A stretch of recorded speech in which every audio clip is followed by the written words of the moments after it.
ADHD and addiction, wired for more. People like us don't fit in neat little boxes. We were wired differently from the start. We have restless minds, impulsive hearts. We're always chasing something just out of reach. We learned early that substances could quiet that noise. These substances did quiet the noise for a long time in our lives until, unfortunately, the substances became the noise. And when we got sober, everyone started to tell us, you can't use pills, you can't drink, no crutches, stay clean. But what happens when the very thing we're running from is a part of our brain chemistry? You see, there's no black and white manual for this walk. Some of us need medication and some of us don't. But every one of us needs honesty. Recovery isn't about perfection. It's about staying real, staying willing, and staying alive.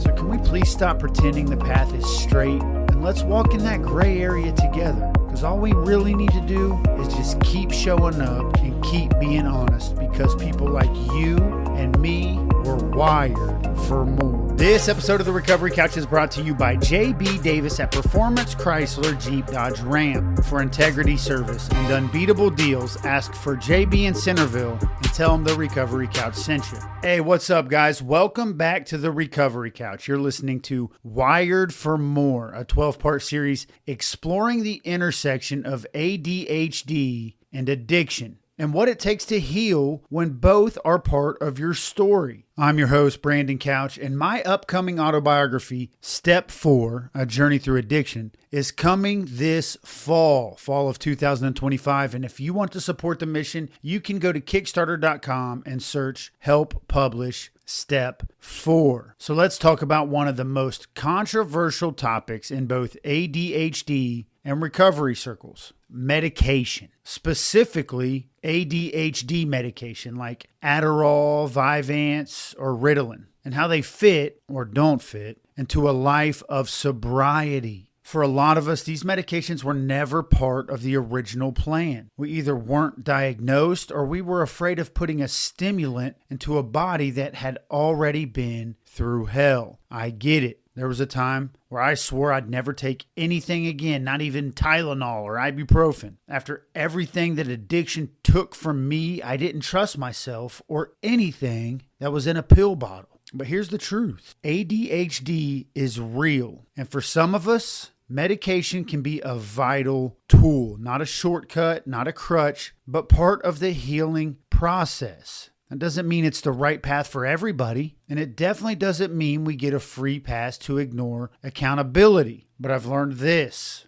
There's a difference between self-medicating to escape and therapeutically treating a condition so you can engage. The key to walking this fine line is honesty. Honesty with your doctor, honesty with your sponsor, but most importantly, honesty with yourself. For me, this conversation about ADHD meds isn't just about sobriety. It's about integrity. Could someone in a recovery program use this medication responsibly? That's the first question anybody on ADHD medication in a recovery program should ask themselves. They should also ask themselves, will I be transparent with my community, my sponsor, the people who are cheering me on, my men's groups? Will I be honest with them about the medicine, or will I try to isolate and keep it to myself? And the final question should be, am I able to participate in life, or will this medication aid in me isolating from participating in life? Those questions can help us walk through the gray area with clarity and with peace. And if we're willing to wrestle with this topic right now,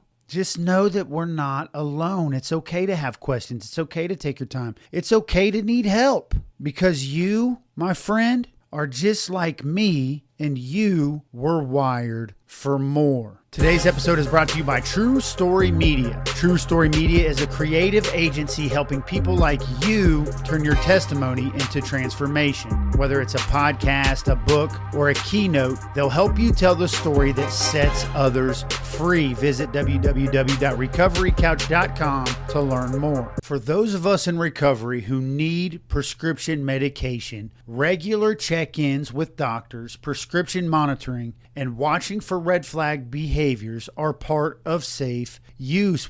Evidence shows ADHD meds can help when monitored. And if we add therapy to that, and we have structured recovery support systems, that can improve the outcome of our medication and the safety of its use. I know there's plenty of people in recovery rooms that believe that you cannot take any sort of substance while in recovery, but science is telling us that that is not true. I would encourage you to do your homework. Don't just take my word for it, but make sure that if you go to get ADHD medication, that you are honest with your support system, that you're honest with your sponsor, that you're honest with yourself, and that you are very openly honest with the dialogue you have with the prescribing doctor. If you like what we're talking about, you can join the Recovery Couch Inner Circle on Patreon. There you can get bonus content, behind-the-scenes updates, and exclusive live Q&As. It's a space for deeper conversations just like this one. And don't miss our upcoming guests, Henry Wannery, pastor and author of Procrastination. It's a fantastic conversation. I know you'll love it.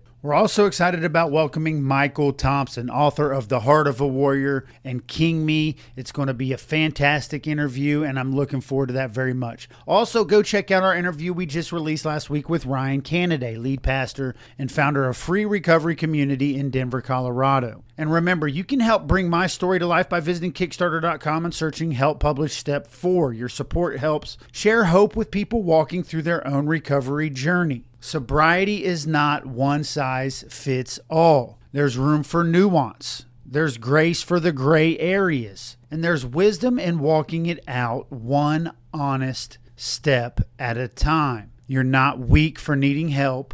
As a matter of fact, you, like me, were wired for more. This episode of The Recovery Couch is brought to you by Greg Swartz at RE/MAX Victory and Affiliates. Whether you're buying or selling your home, Greg brings heart, hustle, and honesty to every deal. Call Greg at 937-477-8975 today. ADHD and addiction, wired for more.